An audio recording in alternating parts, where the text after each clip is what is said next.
स्वागत कर रहा हूं मेरे इस नए वीडियो के साथ, जहां पर हम बात करने वाले हैं कन्या लगन के नवम भाव में।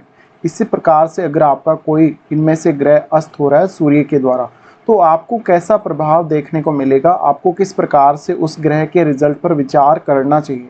यहाँ पर आप ये देख सकते हैं कि यहाँ पर आपके सामने कन्या लगन का ये चार्ट है, तो कुछ इसी प्रकार से आपका चार्ट होगा अगर कन्या लगन है तो। इसके साथ साथ हो सकता है कि सूर्य आपके 8वें भाव में हो, चाहे 9वें में हो, चाहे 10वें भाव में हो, लेकिन जो आपका अस्त जो ग्रह है वो आपके नवम भाव में होना चाहिए। अब यहाँ हम प्रत्येक एक एक ग्रह को इनमें से लेंगे और अस्त होने के प्रभाव को जानेंगे। तो सबसे पहले शनि से ही शुरुआत करेंगे, लेकिन यहाँ क्योंकि हम सूर्य की बात भी कर रहे हैं साथ में, तो सूर्य की प्लेसमेंट को भी एक बार देख लेते हैं।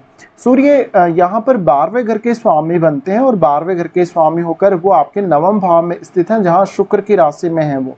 ऐसी कंडीशन में सूर्य आपको उच्च शिक्षा में काफ़ी मदद करते हैं, हमेशा आपको देश विदेश की यात्राएं करने में काफ़ी ज़्यादा चांस देते हैं। इवन कैरियर पर्पज से भी आप विदेश जा सकते हैं। लेकिन क्योंकि हम अस्त ग्रहों के रिजल्ट की बात कर रहे हैं, तो यहाँ हम शुरुआत करेंगे सबसे पहले शनि से। शनि अगर यहाँ पर सूर्य के द्वारा अस्त है, तो आपको सबसे पहले तो यही देखना पड़ेगा कि जो सूर्य और शनि के बीच में जो डिग्री वाइज डिफरेंस है वो कितना है। यहाँ पर जितना ज़्यादा सूर्य क्लोज होगा शनि के, समझ लीजिए कि जो शनि का प्रभाव है वो उतना ही कम हमें देखने को मिलेगा। अब क्योंकि शनि सूर्य शत्रु भी हैं आपस में, इस वजह से सूर्य बिल्कुल यहाँ पर पावरफुल होगा अगर शनि अस्त हो रहा है तो। और जितने ज़्यादा ये आपस में क्लोज होंगे, उतना ही प्रभाव यहाँ सूर्य का हमें बढ़ते हुए देखने को मिलेगा। अब ये जो स्थिति है वो आपके कैरियर के लिए बहुत ही ज़्यादा अच्छी साबित होगी, क्योंकि शनि एक ऐसा ग्रह है जो काफ़ी ज़्यादा डिले करता है, बहुत ज़्यादा आपको हार्डवर्क कराता है, और इवन हार्डवर्क करने के बाद भी आपको उतने अच्छे रिजल्ट देता नहीं है। काफ़ी ज़्यादा डिले से आपके कैरियर को सेट कर पाते हैं आप। तो यहाँ पर शनि का जो है अस्त होना और सूर्य का काफ़ी मजबूत हो जाना, ये आपके लिए बहुत ही ज़्यादा अच्छे संकेत साबित हो सकते हैं अगर आप अपना कैरियर समय पर सेटल करना चाहते हैं और लाइफ में बहुत ही समय पर सेटल होना चाहते हैं तो। अब अगर शनि आपका नवम भाव में अस्त है, निश्चित रूप से ऐसा जो शनि होगा, तो शनि आपको उच्च शिक्षा की तरफ लेकर जाएगा, और यहाँ पर सूर्य का प्रभाव अधिक होने की वजह से आप उच्च शिक्षा में बहुत बेहतरीन कार्य कर सकेंगे। आप पीएचडी वगैरह कर सकेंगे और इवन विदेश यात्रा भी अपनी उच्च शिक्षा के लिए आप कर सकेंगे।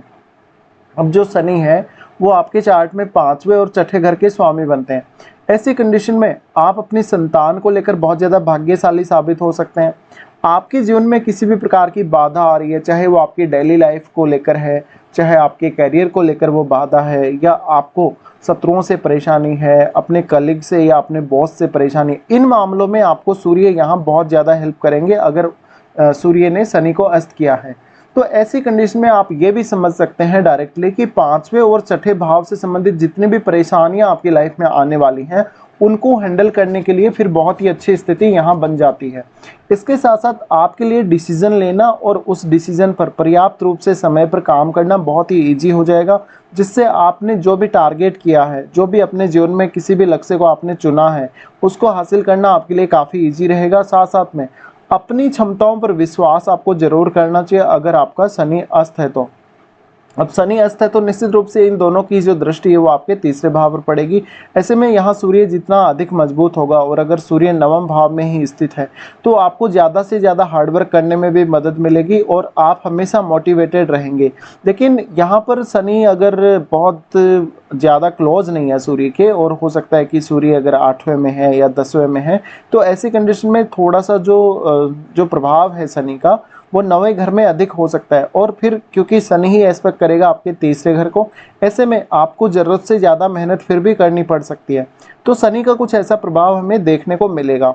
इसके साथ साथ यहाँ पर सूर्य का प्रबल होना, सूर्य का स्ट्रॉन्ग होना हमें यह भी बताता है कि आपका भाग्य भी काफ़ी मजबूती से आपका साथ देगा। हालांकि एक बार आपको अपने चार्ट में शुक्र को भी चेक करना बहुत जरूरी है। अब हम लेते हैं यहाँ बुध को। बुध अगर सूर्य के द्वारा अस्त है, तो एक और ऐसा ग्रह जो कि अस्त होने से सूर्य के अकॉर्डिंग काम करना स्टार्ट करेगा। ऐसी कंडीशन में एक तो ये आपके कार्य क्षेत्र के लिए बहुत ही ज़्यादा अच्छी स्थिति हो जाएगी। इससे आपको किसी दूसरे राज्य में जाके वहाँ सेटल होने में और वहाँ अपना जॉब या प्रोफेशन आगे बढ़ाने में काफ़ी मदद मिल सकती है। दूसरा, यहाँ पर बुध की जो क्वालिटीज़ है वो काफ़ी ज़्यादा इन्हेंस होते हुए देखने को मिलेंगी, और कुछ हद तक सूर्य जो है वो बुध पर बहुत ज़्यादा प्रभावी रहेगा। ऐसी कंडीशन में फिर से आपको यही देखना है कि क्या बुध बहुत ज़्यादा क्लोज है सूर्य के और क्या सूर्य नवम भाव में ही है। ऐसे में आप अपने करियर में बहुत बेहतरीन कार्य कर सकेंगे और बहुत ही नेम फेम अपने करियर में प्राप्त कर सकेंगे।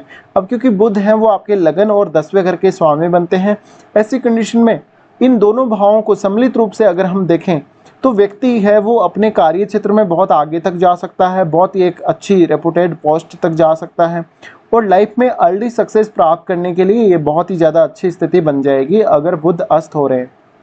अब बुध अस्त होने के केस में अगर सूर्य साथ में ही है नवम भाव में, तो इन दोनों का दृष्टि आपके तीसरे भाव पर रहेगा। ऐसी कंडीशन में आपके कम्युनिकेशन को ज़्यादा से ज़्यादा ये मजबूत करेंगे, आपको नई चीज़ें ग्रहण करने, हासिल करने, कुछ नया सीखने में हमेशा मदद मिलती रहेगी और आप अपने ज्ञान को दूसरों तक बहुत आसानी से पहुंचा सकेंगे। इसके साथ साथ अगर आपका बुध से रिलेटेड किसी भी प्रकार का प्रोफेशन है, चाहे आप बैंकिंग सेक्टर में काम कर रहे हैं, चाहे आप किसी भी अन्य सेक्टर में काम कर रहे हैं, आपको बहुत ही अधिक मदद मिलेगी। आपको अपने खुद के देश की सरकार और विदेश की जो सरकारें हैं उनसे काफ़ी मदद मिल सकती है इस केस में। अब यहाँ पे आपको बुध को देखना पड़ेगा और हो सकता है कोई अन्य ग्रह भी यहाँ हो तो उसका प्रभाव भी आपको देखना चाहिए। साथ साथ में आपको शुक्र पर भी विचार करना ही चाहिए। इसके बाद हम यहाँ मंगल को लेते हैं।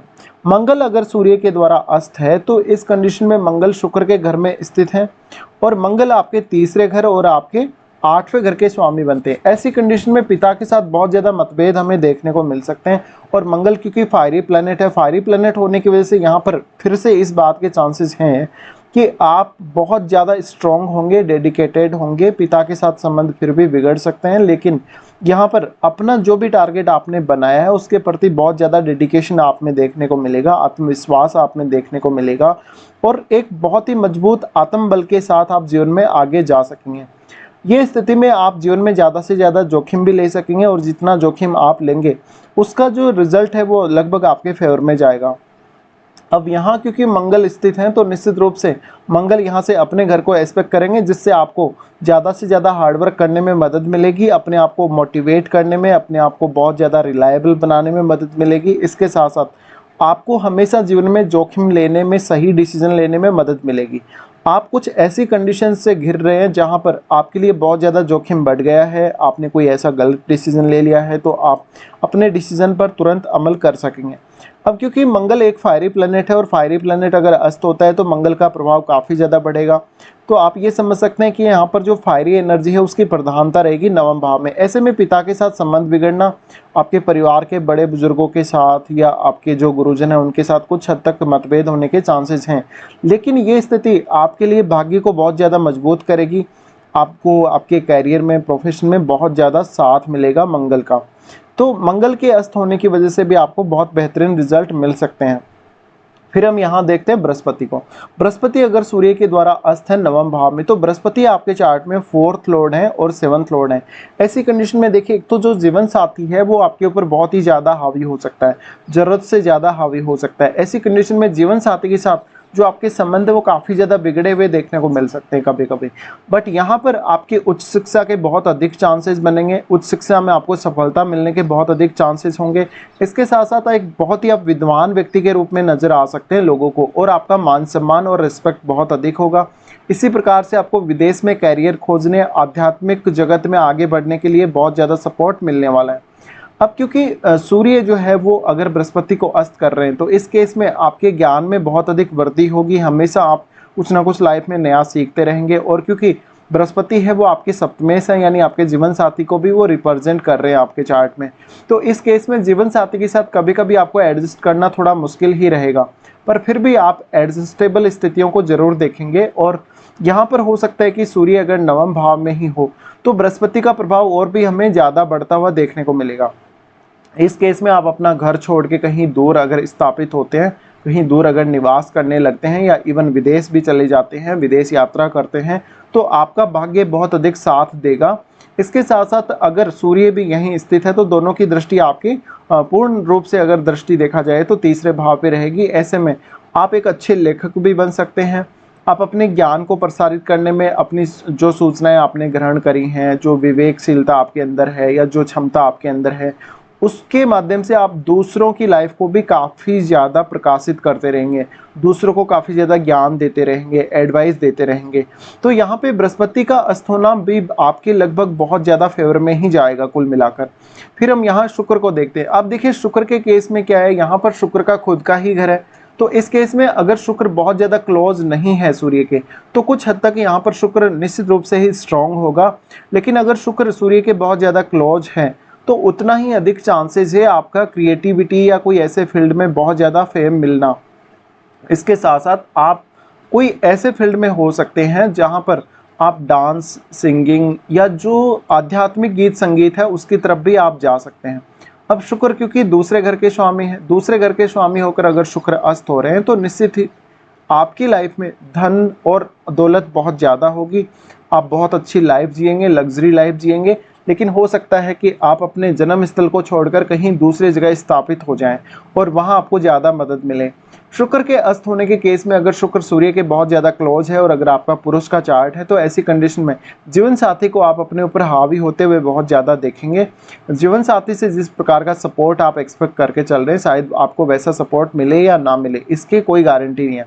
बट आप बहुत ही क्रिएटिव होंगे। सूर्य और शुक्र का दृष्टि आपके तीसरे भाव पर रहेगा ही रहेगा। तो ऐसे कंडीशन में आपको अपनी जो क्षमताएं हैं उन पर बहुत ज़्यादा बिलीव रहेगा, विश्वास रहेगा और आप जीवन में कितना भी ज़्यादा क्रिएटिव हद तक आगे बढ़ सकते हैं।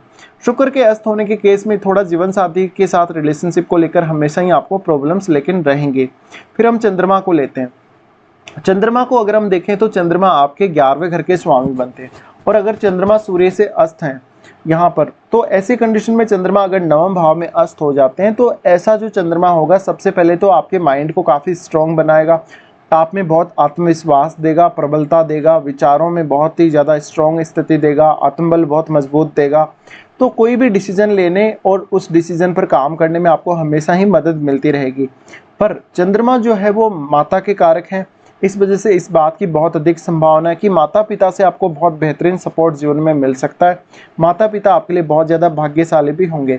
इसके साथ साथ ऐसा जो अगर चंद्रमा अस्त है, तो निश्चित ही आपको उच्च शिक्षा के दौरान मदद मिलेगी। आप में क्रिएटिविटी बहुत ज़्यादा होगी, आप में कैलकुलेशन पावर अच्छी होगी, या हम बोल सकते हैं इमेजिनेशन पावर बहुत अच्छी होगी। किसी को भी पहचानने, किसी की भी मन की बात को जानने की क्षमता बहुत अच्छी होगी।